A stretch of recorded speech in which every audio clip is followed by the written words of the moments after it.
Hello littles, welcome to my YouTube channel.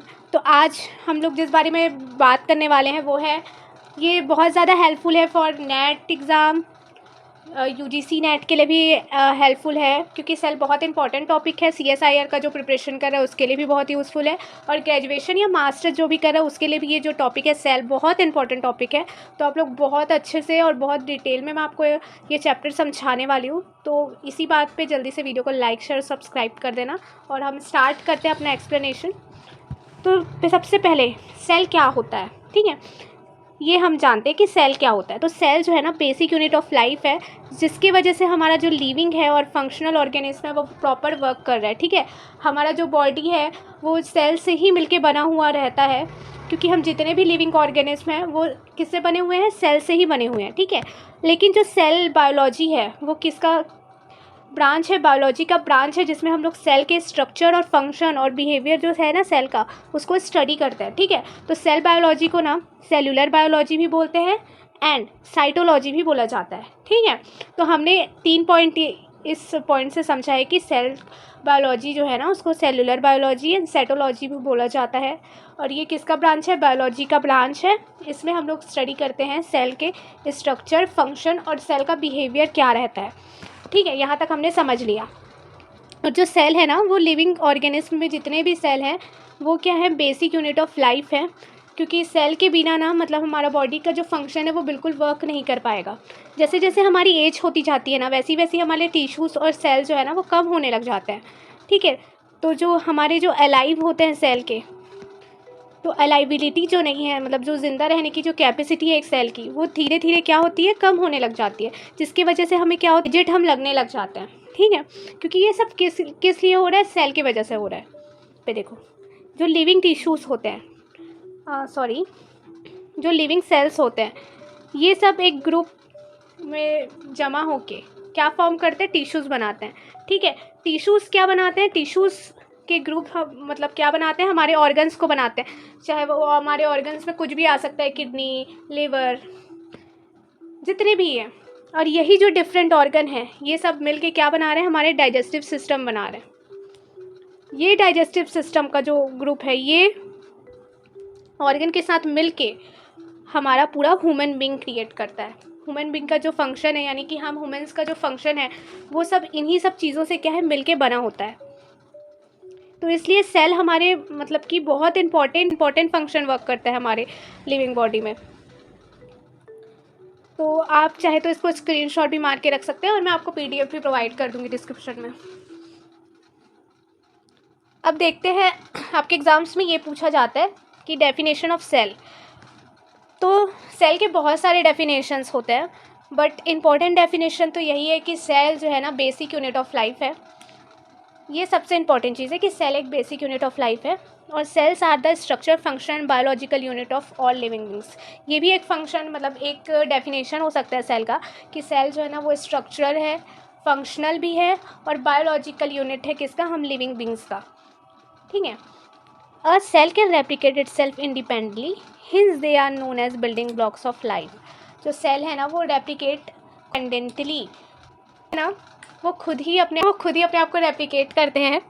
इसी कारण हम लोग उसको क्या बोलते हैं, बिल्डिंग ब्लॉक्स ऑफ लाइफ, ठीक है। यानी में आपने बिल्डिंग ब्लॉक से ही बनता है, वो अमीनो एसिड के बिल्डिंग ब्लॉक्स होते हैं।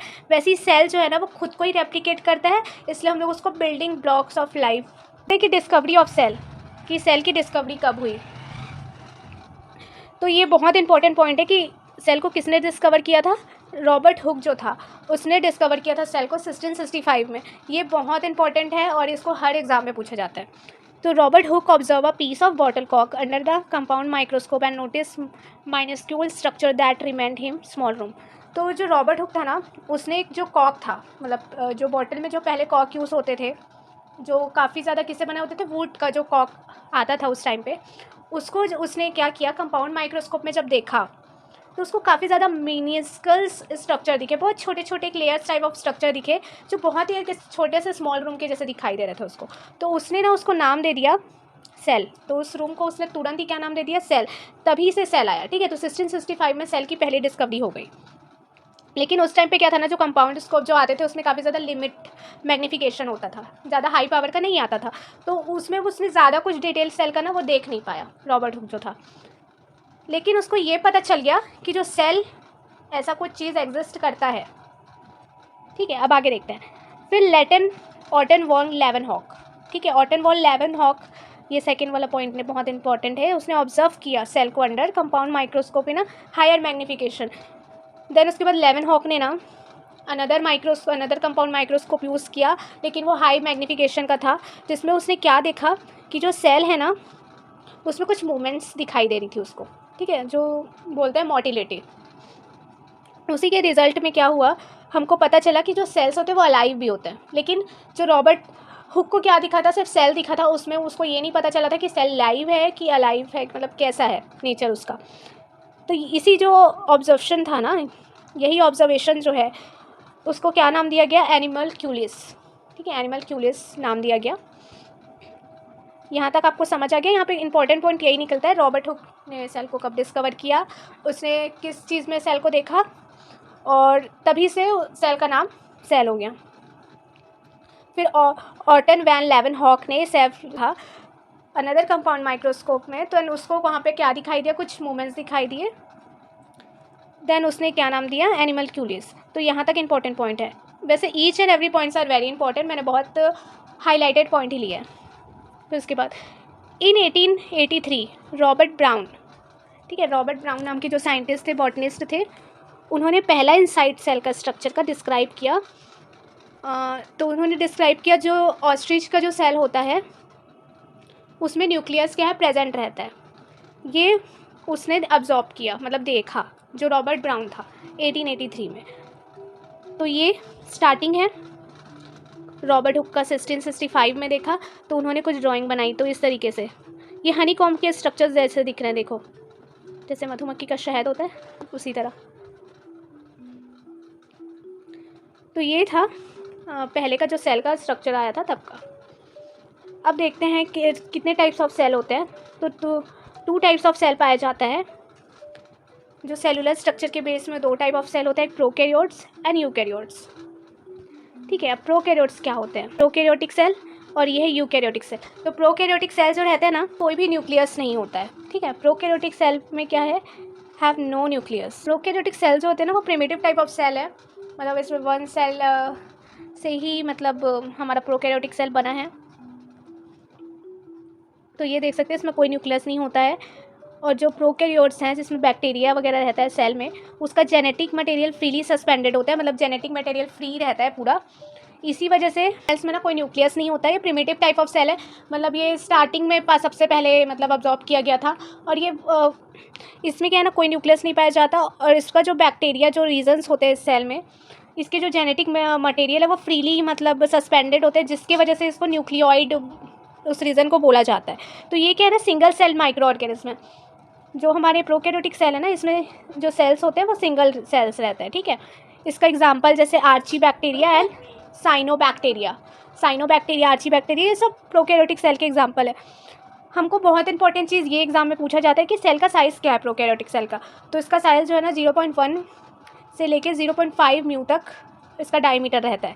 इसका हेरिडिटरी कैरेक्टर जो है ना वो डीएनए और आरएनए दोनों हो सकता है, नाइदर डीएनए नाइदर आइदर भी डीएनए और आरएनए हो सकता है। Prokaryotic generally reproduce the binary fusion, a form of asexual reproduction. जो प्रोकैरियोटिक सेल्स होते हैं ना उसमें सेक्सुअल रिप्रोडक्शन नहीं होता है, इसमें एसेक्सुअल रिप्रोडक्शन होता है। तो ये अपना जो भी रिप्रोडक्शन है ना वो बाइनरी फ्यूजन के थ्रू परफॉर्म करते हैं। तो यहाँ तक हमको प्रोकैरियोटिक सेल क्या होता है ये समझ आ गया। ये वाला पॉइंट भी यही है कि जो प्रोकैरियोटिक का जो सेल वॉल है ना उसमें पेप्टियोजन पाया जाता है। ठीक है, जो भी हमारे प्रोकैरियोटिक्स के जो सेल वॉल जो बने रहते हैं, पतले जो सेल वॉल जो बने रहते हैं, ये जो सेल वॉल है यहाँ से, ये ना मतलब किससे बने होते हैं, पेप्टिनोजन से बने होते हैं। ये इंपॉर्टेंट पॉइंट है। और ये यूनिसेलुलर ऑर्गेनिज्म इसमें पाया जाता है, और इसमें कोई भी न्यूक्लियस से बाउंड नहीं होता है। इसमें ये ना राइबोसोम, सेल मेम्ब्रेन और सेल वॉल और साइटोप्लाज्म को क्या है कंटेन करता है। ठीक है, इसमें राइबोसोम्स पाया जाता है, सेल मेम्ब्रेन पाया जाता है, सेल वॉल भी पाया जाता है, साइटोप्लाज्म में पाया जाता है प्रोकैरियोटिक सेल्स में।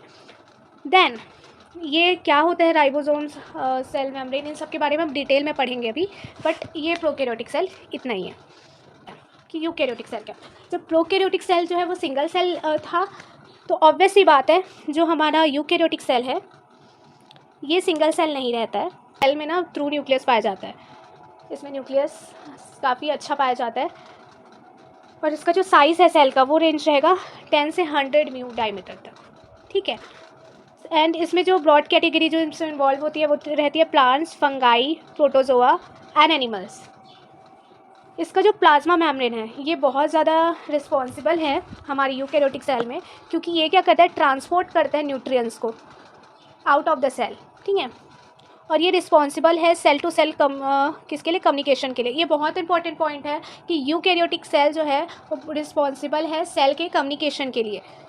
सेल में भी कुछ कम्युनिकेशन होता है कि तभी तो पता चलता है ना, कुछ सिग्नल्स जाते हैं तभी पता चलता है कि हमको कैसे रिएक्ट करना है, हमें भूख लग रही है, हमें क्या प्यास लग रही है। ये सब चीज़ जो है वो सेल टू सेल कम्युनिकेशन से हमारे सेल्स को पता चलती है कि कौन से बॉडी में कौन सा फंक्शन वर्क नहीं कर रहा है प्रॉपर। तो they reproduce sexually as well as asexually. जो यूकैरियोटिक सेल है ना उसमें दोनों type of sexual two types of reproduction होते हैं, एक एसेक्सुअल एंड सेक्सुअल दोनों ही होते हैं। तो यहाँ तक कि हमें यूकैरियोटिक एंड प्रोकैरियोटिक सेल जो है वो समझ आ गया। एक सेल है ना ये जो है ग्रो करती है many times larger than prokaryotic cell. जो यूकैरियोटिक सेल है वो अपनी इसका जो ग्रोइंग जो है फेज़ है वो बहुत ज़्यादा होता है प्रोकैरियोटिक सेल से। लेकिन यूकैरियोटिक सेल का मतलब क्या करेंगे, डिफरेंस देखते हैं। तो हमें सबसे इंपॉर्टेंट डिफरेंस तो यही है कि जो प्रोकैरियोटिक सेल जो है वो स्मॉलर साइज़ रहता है, मतलब छोटा रहता है यूकैरियोटिक सेल से 1.10 म्यू। लेकिन जो यूकैरियोटिक सेल है वो लार्जर रहता है, यानी कि वो बड़ा रहता है प्रोकैरियोटिक सेल से। इसमें मेम्ब्रेन बाउंडेड ऑर्गेनीज क्या होते हैं, जो प्रोकैरियोटिक सेल में एब्सेंट रहते हैं, लेकिन जो मेम्ब्रेन बाउंडेड ऑर्गेनीज है वो यूकैरियोटिक सेल में क्या रहते हैं, प्रेजेंट रहते हैं। इसका जो क्रोमोसोम है वो सिंगुलर रहता है, सिंगल क्रोमोसोम इसमें पाया जाता है, लेकिन इसमें बहुत सारे क्रोमोसोम्स पाए जाते हैं, मतलब more than 1 chromosomes are present, ठीक है। The nuclear region is not well defined, this is called as nucleoid. तो इसका जो न्यूक्लियर रीजन रहता है ना वो बिल्कुल डिफाइन नहीं रहता अच्छे से, इसीलिए इसको न्यूक्लियोइड बोला जाता है। लेकिन इसका न्यूक्लियर रीजन ना बहुत अच्छे से डिफाइंड रहता है, बताया गया है, और ये फॉर्म करता है separate membrane bound organelles called as nucleus. इसमें न्यूक्लियस जो है बहुत अच्छे से पाया जाता है। डिस्क्रिप्शन देखते हैं, तो इसमें देखते हैं जो ऑर्गेनिज हैं, ऑर्गेनिज में देखते हैं। तो यूकैरियोटिक सेल में plant, animal and fungi have a eukaryotic cell. जो प्लांट्स है, एनिमल्स है, फंगाई है, ये सब क्या यूकैरियोटिक सेल्स में आते हैं। लेकिन प्रोकैरियोटिक सेल्स में क्या क्या आते हैं, सिर्फ bacteria and cyanobacteria have a prokaryotic cell. जो बैक्टीरिया है, साइनोबैक्टीरिया, इनके पास प्रोकैरियोटिक सेल पाया जाता है। सेल वॉल क्या है, इसमें नो एनिमल यस प्लांट्स, मतलब एनिमल जो रहता है यूकैरियोटिक सेल में, एनिमल सेल पाया जाता है, उसमें सेल वॉल नहीं रहता है, लेकिन प्लांट्स में सेल वॉल पाया जाता है। प्रोकैरियोटिक सेल में सेल वॉल रहता है। सेंट्रियोलस जो रहता है इसमें एनिमल और प्लांट के दोनों में मतलब फॉर्म में पाया जाता है सेंट्रियोल्स। लेकिन प्रोकैरियोटिक सेल्स में सेंट्रियोल्स नहीं प्रेजेंट होते हैं। सीलिया एंड फ्लैजिला इसमें प्रेजेंट रहते हैं और बहुत ज़्यादा सिंपल रहते हैं यूकैरियोटिक सेल में। लेकिन प्रोकैरियोटिक सेल में जो सीलिया एंड फ्लैजिला है वो कॉम्प्लेक्स है, इसमें पाया जाता है यूकैरियोटिक सेल में, लेकिन प्रोकैरियोटिक सेल में नहीं पाया जाता है। लाइजोसोम जो है एनिमल्स में कॉमन है, लेकिन प्लांट्स में सिर्फ प्रेजेंट रहता है, मतलब प्लांट्स में प्रेजेंट नहीं रहता है। लाइजोसोम जो है वो एनिमल सेल में प्रेजेंट रहता है, लेकिन प्लांट सेल में प्रेजेंट नहीं रहता है। प्रोकैरियोटिक सेल में लाइजोसोम प्रेजेंट नहीं रहता है। लाइजोसोम जो है सुसाइडल बैग भी कहा जाता है, ठीक है। लाइजोसोम को हम लोग क्या बोलते हैं, सुसाइडल बैग बोलते हैं। एंजाइम जो है यूकैरियोटिक सेल में प्रेजेंट है, प्रोकैरियोटिक सेल में प्रेजेंट नहीं है। न्यूक्लियस यूकैरियोटिक सेल में प्रेजेंट है, तो प्रोकैरियोटिक सेल में प्रेजेंट नहीं है। प्लाज्मा मेम्ब्रेन मतलब यूकैरियोटिक सेल में प्रेजेंट है। जो प्रोकैरियोटिक यूकैरियोटिक दोनों में राइबोसोम प्रेजेंस होते हैं। एंडोप्लाज्मिक रेटिकुलम जो है वो यूकैरियोटिक सेल में प्रेजेंट होता है, लेकिन प्रोकैरियोटिक सेल में क्या एब्सेंट रहते हैं। तो ये टेबल जो है ये बहुत इंपॉर्टेंट है, डिफरेंस भी हमको प्रोकैरियोटिक एंड यूकैरियोटिक सेल का पता होना चाहिए, क्योंकि ये बहुत पढ़ते हैं कि सेल ऑर्गेनीज क्या होते हैं। क्योंकि हमें ये पता चल गया कि राइबोसोम्स किसमें प्रेजेंट होता है, किसमें प्रेजेंट नहीं होता। लेकिन राइबोसोम्स होते क्या है, माइटोकॉन्ड्रिया प्रेजेंट होते हैं, नहीं होते, लेकिन माइटोकॉन्ड्रिया होते क्या है, तो सेल ऑर्गेनिज्म मतलब क्या होता है, सेल में जितने सारे various type of cell organ हैं मतलब प्रेजेंट रहते हैं जो एक स्पेसिफिक फंक्शन परफॉर्म करते हैं, तभी हमारा लाइफ क्या है ना प्रॉपर प्रोसेस जो है हमारा लाइफ प्रोसेस डन हो पाता है, मतलब अच्छे से चलता है। तो इसमें different type of cell organism form होते हैं और उसके कुछ फंक्शंस भी है। तो सबसे पहले हम लोग देखते हैं माइटोकॉन्ड्रिया। तो मोस्ट इंपॉर्टेंट थिंग, बहुत इंपॉर्टेंट है कि माइटोकॉन्ड्रिया को हम लोग power house of the cell बोलते हैं। और आई थिंक ये हम लोग स्कूल टाइम से पढ़ते आ रहे हैं कि माइटोकॉन्ड्रिया को क्या है, power house of the cell बोला जाता है, क्योंकि इसमें एरोबिक रेस्पिरेशन परफॉर्म होता है। इसमें क्या होता है, केमिकल एनर्जी जो है वो हमारे सेल्स में मिलती है, जो किसको क्या जनरेट करती है, एटीपी जनरेट करती है। केमिकल एनर्जी जो है वो पाया जाता है, जो क्या करता है, क्या जनरेट कर रहा है, माइटोकॉन्ड्रिया एटीपी जनरेट करते हैं, यानी कि एडिनोसाइन ट्राइफॉस्फेट जो जनरेट करता है, जो एक केमिकल रिएक्शन रहता है जिसमें बहुत सारे डिपेंड रहते हैं हमारे active cell for the energy के लिए। वो क्या करता है, माइटोकॉन्ड्रिया जो है वो हमको हमारे सेल्स को एनर्जी देता है टू सर्व। जो वॉल है वो 2 टाइप ऑफ मेम्ब्रेन को कंसिस्ट करता है, एक outer mitochondrial membrane and second है इनर माइटोकॉन्ड्रियल मेम्ब्रेन। तो माइटोकॉन्ड्रिया में 2 टाइप ऑफ वॉल पाया जाता है, आउटर एंड इनर। तो ये जो आउटर माइटोकॉन्ड्रिया का मेम्ब्रेन है ये कवर करता है inner mitochondrial membrane from the outside. जो आउटसाइड रहता है हम स्ट्रक्चर में देख सकते हैं। तो ये जो आउटसाइड जो मेम्ब्रेन है, इनर मेम्ब्रेन, इसको कौन कवर कर रहा है, हमारा इनर मेम्ब्रेन जो है, मतलब जो, तो ये जो आउटर मेम्ब्रेन जो है वो इनर मेम्ब्रेन को क्या कर रहा है, कवर कर रहा है। और यही इनर मेम्ब्रेन में बहुत सारे इनफोल्डिंग मिल पाई जाती है। इनफोल्डिंग इस तरीके से, ये इनफोल्डिंग पाई जाती है, जिसको हम लोग क्या बोलते हैं, क्रिस्टा बोलते हैं। क्या बोला जाता है, क्रिस्टा बोला जाता है। तो क्रिस्टा किसे बोलते हैं, इनफोल्डिंग ऑफ माइटोकॉन्ड्रिया। बहुत सारे जो इनफोल्डिंग्स पाए जाते हैं माइटोकॉन्ड्रिया में, ये इस तरीके से जो राउंड इनफोल्डिंग स्ट्रक्चर वो। तो जो क्रिस्टिया है ये क्या इंक्रीज कर रहा है, सरफेस एरिया के जो केमिकल रिएक्शन है उसको इंक्रीज करते हैं। और जो लार्ज एरिया जो प्रेजेंट है हमारे माइटोकॉन्ड्रिया में, ठीक है, ये जो लार्ज एरिया प्रेजेंट है ये हमको दिख रहा है, ये जो लार्ज एरिया प्रेजेंट है, जो सेंटर है माइटोकॉन्ड्रिया का, ये क्या है, मैट्रिक्स है। यहाँ पे क्या पाया जाता है, मैट्रिक्स इज अ फ्लूइड, मतलब मैट्रिक्स जो है ना फ्लूइड है, जिसके पास कैपेसिटी है to present inner mitochondrial membrane. ठीक है, जो किस में प्रेजेंट है, इनर जो माइटोकॉन्ड्रियल मेम्ब्रेन है उसमें प्रेजेंट है। ये फ्लूइड रहता है मैट्रिक्स, जो माइटोकॉन्ड्रिया के अंदर पाया जाता है। तो माइटोकॉन्ड्रिया का डायग्राम जो है ना, अगर आप बोर्ड वगैरह के स्टूडेंट हैं तो आपको ये डायग्राम बनाने के लिए भी पूछ सकता है एग्जाम में। तो आप माइटोकॉन्ड्रिया का डायग्राम जो है वो प्रैक्टिस करिए। इसमें डीएनए भी क्या पाया जाता है, डीएनए पाया जाता है। डीएनए का फुल फॉर्म क्या है, बहुत ईजी है, D oxy ribo nucleic acid. और ये किससे बना रहता है, राइबोज शुगर से हमारा डीएनए जो है वो फॉर्म होता है। हम आगे जब डीएनए हेरिडिटी कैरेक्टर्स के बारे में पढ़ेंगे तो काफ़ी डिटेल में डीएनए के बारे में जानेंगे। अब आगे देखते हैं, हमने माइटोकॉन्ड्रिया समझ लिया कि माइटोकॉन्ड्रिया क्या है। अब सेकंड हम देखते हैं माइटोकॉन्ड्रिया के बाद राइबोसोम्स। तो ribosomes is a side of protein synthesis where the translation of RNA takes place. Ribosomes ना प्रोटीन सिंथेसिस में हेल्प करता है, साइड है उसका, जो क्या करता है, आरएनए का ट्रांसलेशन करता है। ठीक है, आरएनए को प्रॉपर तोड़ता है, वो ब्रेक करता जाता है और उसको प्रॉपर ट्रांसलेट करता है। इसमें ये प्रोटीन सिंथेसिस के लिए बहुत इंपॉर्टेंट है, प्रोटीन का सिंथेसिस करने के लिए बहुत ज़्यादा ज़रूरी है राइबोसोम। इसलिए राइबोसोम जो है ना बहुत ज़्यादा लार्ज नंबर ऑफ सेल्स में पाया जाता है, मतलब सेल्स में ज़्यादा राइबोसोम जो है वो पाया जाता है।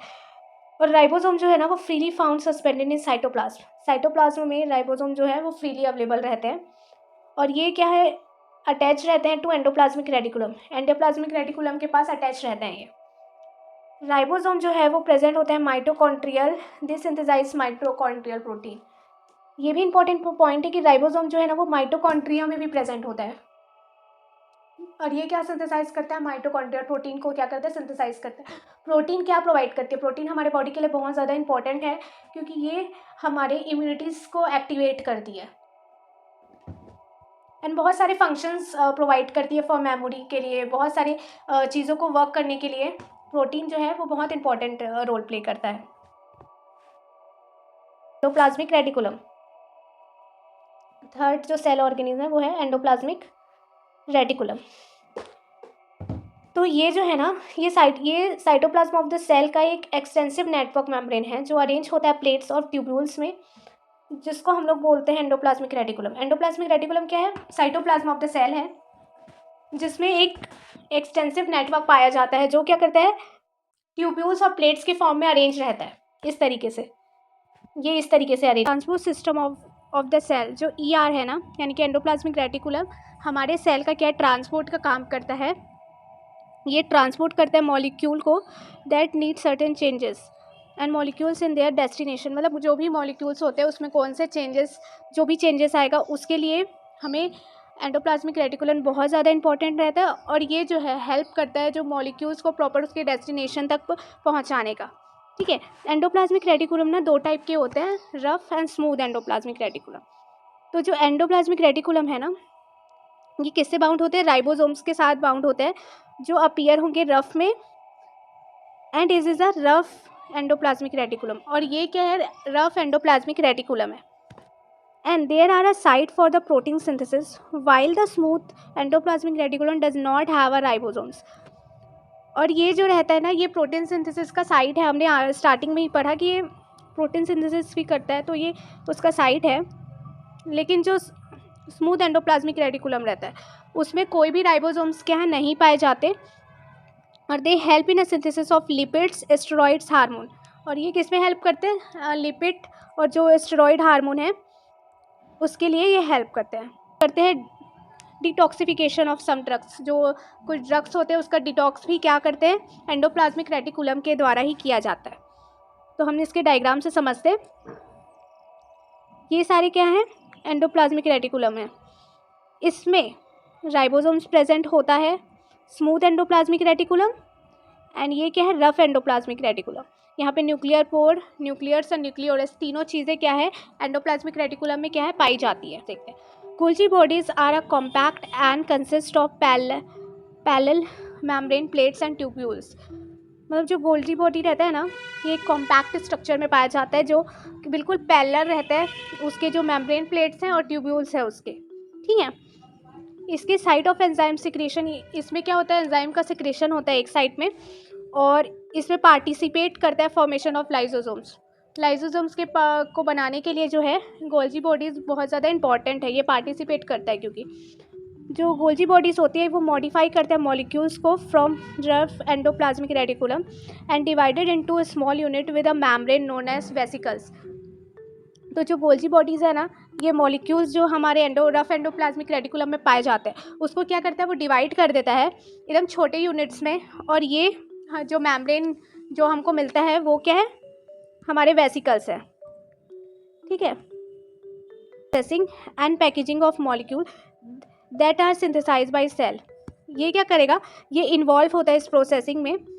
और ये क्या मतलब, ये इस प्रोसेसिंग में क्या करता है, इन्वॉल्वमेंट अपना दिखाता है। और पूरा जो मॉलिक्यूल्स रहता है उसको क्या करता है, पैकेजिंग करता है। ठीक है, उसको पूरा पैक करता है और फिर उसके बाद सिंथेसाइज करता है हमारे सेल्स में। तो यहाँ तक हमको गोल्जी बॉडीज़ का बस इतना ही काम रहता है। उसके बाद आते हैं लाइसोसोम्स। ये जितने भी ऑर्गेनीज है ना, ये हमारे सेल के फंक्शन को परफॉर्म करने के लिए बहुत ज़्यादा ज़रूरी है। लाइसोसोम को हम लोग क्या बोलते हैं? It is a digestive system of cell. Lysosomes को हम लोग क्या बोलते हैं? ये हमारे सेल का डाइजेस्टिव सिस्टम है। और इसमें ना क्या होता है, स्मॉल जिसको हम लोग गोल्जी की एपरेटस बोलते हैं। और ये क्या होता है, ये है डाइजेस्टिव एंजाइम है जो क्या हेल्प करता है, ब्रेक डाउन करने के लिए जो भी वेस्ट मॉलिक्यूल्स है उसका। और ये भी ना क्या करता है, डिटॉक्सिफिकेशन करता है सेल का, डिटॉक्स को ना मतलब डिटॉक्स करता है सेल को। If the lysosome no membrane bound the cell could not have used to destructive enzyme। Lysosome में ना कोई भी क्या होता है, लाइसोसोम में ना कोई भी मेम्ब्रेन बाउंडेड सेल नहीं रहता, जिसकी वजह से ना हम उसको यूज़ नहीं कर सकते डिस्ट्रक्टिव एंजाइम के लिए। ठीक है, they are referred to as a suicidal bag of um cell. इसको हम लोग सुसाइडल बैग भी बोलते हैं। ये क्वेश्चन बहुत ज़्यादा पूछा जाता है, लाइसोसोम को क्या बोलते हैं, तो उसको हम लोग सुसाइडल बैग बोलते हैं। ठीक है, they have a digestive enzyme are involved to cleaning and unwanted waste material of the cell। मतलब जो लाइसोसोम है ना उसको हम लोग सुसाइडल बैग बोलते हैं। क्यों बोलते हैं? क्योंकि ये क्या करता है, ये जो डाइजेस्टिव एंजाइम्स होते हैं वो क्या करते हैं, क्लीनिंग में इन्वॉल्व होते हैं। अनवांटेड जो वेस्ट हमारे सेल में पाए जाते हैं उसको क्लीन करने के लिए हम लोग क्या करते हैं, लाइसोसोम का यूज़ करते हैं। डैमेज मटेरियल, जो भी डैमेज सेल्स हमारे सेल्स के हैं ना, उन सबको वो क्या करता है, डाइजेस्ट करता है और मतलब उसको डिस्ट्रॉय करता है वेस्टेज को, और डाइजेस्ट करता है जो भी फूड पार्टिकल्स है उसको। अब सेकंड हम लोग देखते हैं साइटोस्केलेटन। साइटोस्केलेटन क्या होता है? स्मॉल प्रोटीन स्ट्रैंड और फाइबर्स, मतलब स्मॉल जो प्रोटीन्स होते हैं ना उसके छोटे स्ट्रैंड्स और फाइबर्स को बोलते हैं हम लोग साइटोस्केलेटन। इसमें क्या क्या मतलब इंक्लूड होता है? Microfilament, microtubules, centrosomes and cell extraction. ये जो चीज़ है, ये चार जो चीज़ है वो इन्वॉल्व होते हैं, जैसे microfilament, microtubules, centrosomes and cell extractions. आगे देखते हैं।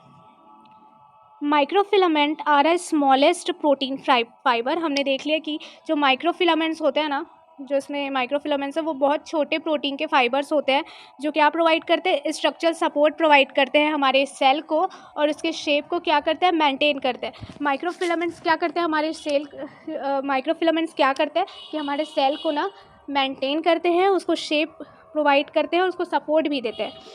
It help to construction of the cell in a muscle cell. ये किस में हेल्प करते हैं? जब हमारा सेल जो है कंस्ट्रक्शन जब चलता है सेल का, तो उसको मसल सेल बनाने में भी ये क्या करते हैं, हेल्प करते हैं। तो ये जो इंपॉर्टेंट पॉइंट्स है ना, ये मैं हाईलाइट कर रही हूँ, आप इसको हो सके तो नोट्स बना सकते हैं, बहुत इंपॉर्टेंट है। Microtubules are the larger quantity in protein और फाइबर।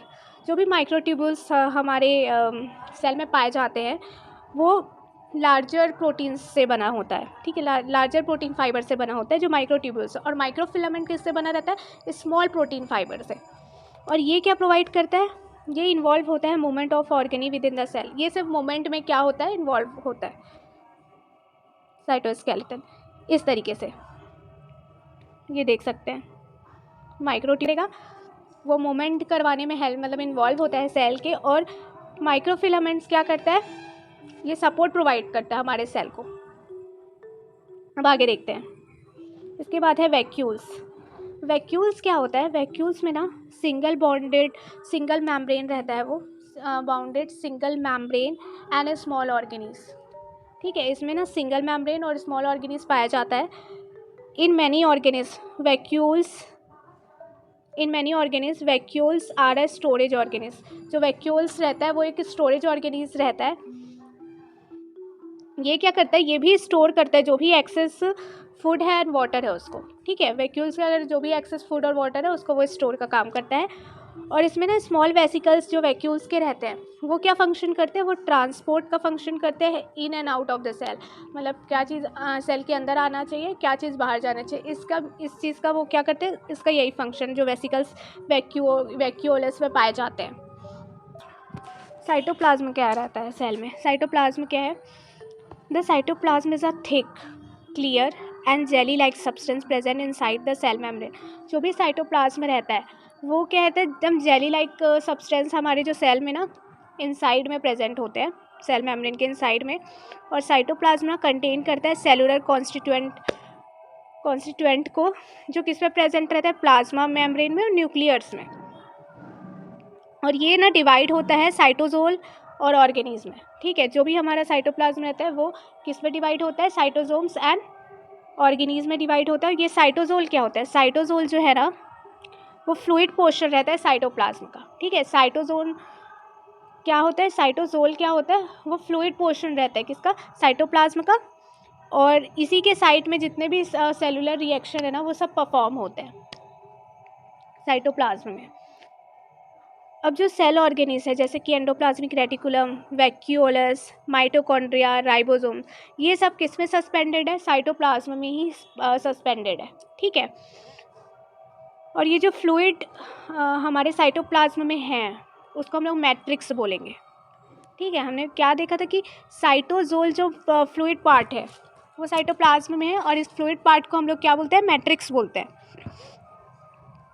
और ये क्या करता है? ये हेल्प करता है maintain pressure inside the cell. जो भी हमारे सेल में प्रेशर है उसको मेंटेन करेगा, और ये इंश्योर भी करता है जो सेल ऑर्गेनीज है वो बिल्कुल भी श्रिंकेज मत हो या ब्लास्ट मत हो, मतलब बिल्कुल भी श्रिंक मत हो जाए वो, या फिर वो टूटे उटे मत।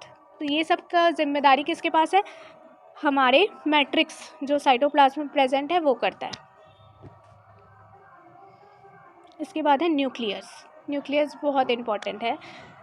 Nucleus is the largest organelle in a cell. ये न्यूक्लियस जो है लार्जेस्ट ऑर्गेनी है हमारे सेल में जो प्रेजेंट है।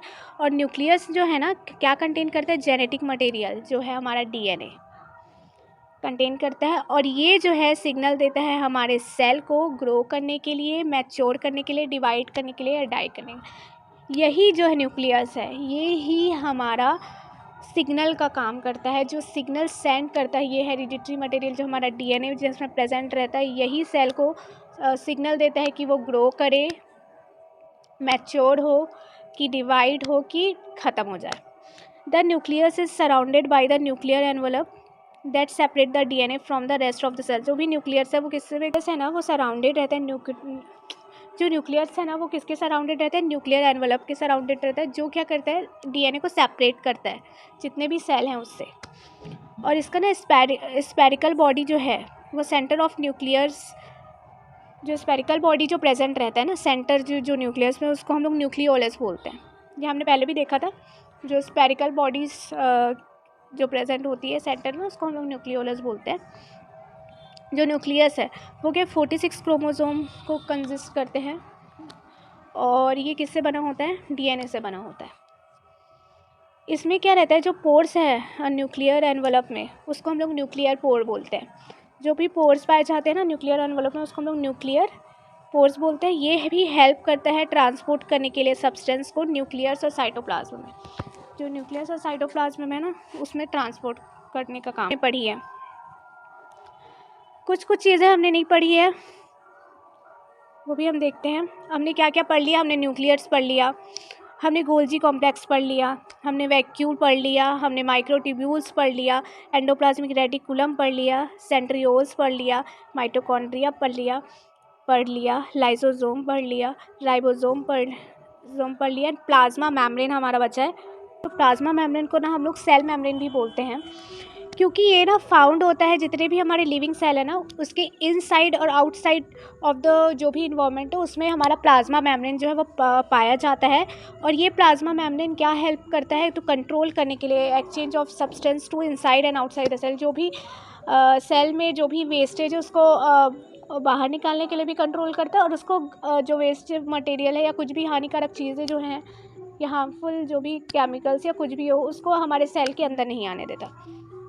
इम्पॉर्टेंट पॉइंट देखते हैं प्लाज्मा मेम्ब्रेन के। इम्पॉर्टेंट पॉइंट हमारे प्लाज्मा मेम्ब्रेन का देखते हैं। It is made up of lipid and protein. ये लिपिड और प्रोटीन से मिल के बना होता है। और ये क्या है? सेमी परमिएबल मेम्ब्रेन है, यानी कि एक जो छिल्ली का जैसे रहता है ना आर पार दिख जाता है, सेम वैसे ही इसका मेम्ब्रेन भी पूरा विजिबल है। It provide protection of the cell. और ये क्या करता है? प्रोटेक्शन प्रोवाइड करता है हमारे सेल को। और it keeps essential substance side the cell, keeps harmful substance out. ये सिर्फ इजेंटियल सब्सटेंस जो ज़रूरी चीज़ें हैं उसी को हमारे सेल के अंदर रखता है और जो हार्मफुल चीज़ें उसको बाहर निकाल देता है। हमने इस चैप्टर में देखा कि सेल के क्या फंक्शंस है, सेल की क्या इम्पॉर्टेंस है, ये सब चीज़ हम लोगों ने पढ़ी। कितने सारे ऑर्गेनीज पाए जाते हैं, प्रोकैरियोटिक यूकैरियोटिक सेल क्या होते हैं उसके डिफरेंस हम लोगों ने इस वीडियो में देखे और हमने सबके बारे में काफ़ी डिटेल पढ़ा है। लेकिन अब हम जो नेक्स्ट वीडियो देखेंगे उसमें हम प्लांट सेल और एनिमल सेल के बारे में भी डिटेल पढ़ेंगे। अगर आपको अच्छा लग रहा है तो thanks for watching and all the best and best of luck for future.